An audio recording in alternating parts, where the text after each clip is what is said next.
大家好，欢迎来到今天世界很好玩，我是主持人德一。我们现在就在 Brooklyn Design。那我们这家店呢，它是叫 Green Point Hill， 非常特别，因为他们有一系列的兔子的 ceramic， 所以我们一起来看看它的作品吧。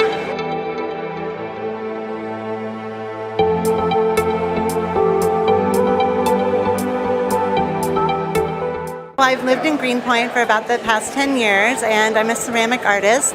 My husband found this lovely little space in our neighborhood, and it came up for rent. I started using it as a studio, and I found out that our neighborhood used to have a lot of potteries in it, and so I felt like it was a sign that I needed to open a ceramic gallery, and I started curating it with a lot of local artists, and we've expanded into a few other areas as well. So I work with about 15 different local artists and curate the space. We have art shows, and it's a retail shop. Where do you usually get your inspiration from, like crafting this ceramic?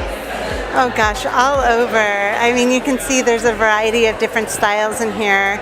I think that a lot of us are working with older motifs and bringing them into the modern. So, you know, whether it's making these forms that are looking sort of like ancient Greek vases and giving them a modern spin, or I'm working with these porcelain rabbits that are like replicas from the 1920s. I think that's a lot of what we're doing here. So 1.5 years into it, do you think you can share with me like the struggles? Oh gosh, it's hard. It's hard to open a business in New York. There's a lot of competition. The politics have been a little crazy the past 1.5 years. People have not been wanting to spend a lot of money, but everyone who comes into Greenpoint Hill has a smile on their face, and so it's made it worth it. It's been wonderful to just be able to bring a little joy to people's lives, and slowly but surely we're starting to sell a little bit more work. Kim, this is so beautiful. I love that it's pink and it caught my eye. Like, can you tell me more about this piece? Sure. So this is a living sculpture by an artist named Monty J. This is his specialty, doing these living sculptures. He makes his forms out of primarily clay. You can see here there's some cast bronze legs, and then he specifically chooses plants to go with the planters to make it one cohesive piece. And they take some cues from monster movies. They're very creature-like.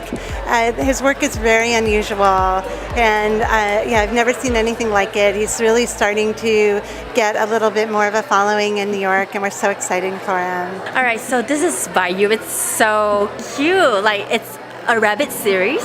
Yes, so this is a series that I've been working on for quite a few years now. I've been photographing and making replicas of a Rosenthal rabbit that belonged to my grandmother that she brought over with her when she moved here from Germany.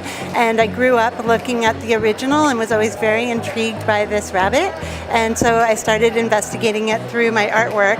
And this recent series of casting it in porcelain also connects me to my grandmother, because she used to make cast figurines down in her basement when I was growing up. And so the process of making and remaking this rabbit really feels like I'm following in her footsteps and exploring it in a new direction. So each of them is, I can see that they are different and they have the different colors. Like, how do you decide? Yeah, so what I do is I cast them in porcelain, and rather than keeping them pristine porcelain like they would be in their original form, like the Rosenthal rabbits, I do a pit firing, which is a very primal firing practice that you do in like the backyard in a pit in the ground. And you put in all different types of natural organic materials and colorants, and so you never know how it's going to come out, and so it's a little bit of a surprise that comes up with the variation. All right, thank you so much, Kim.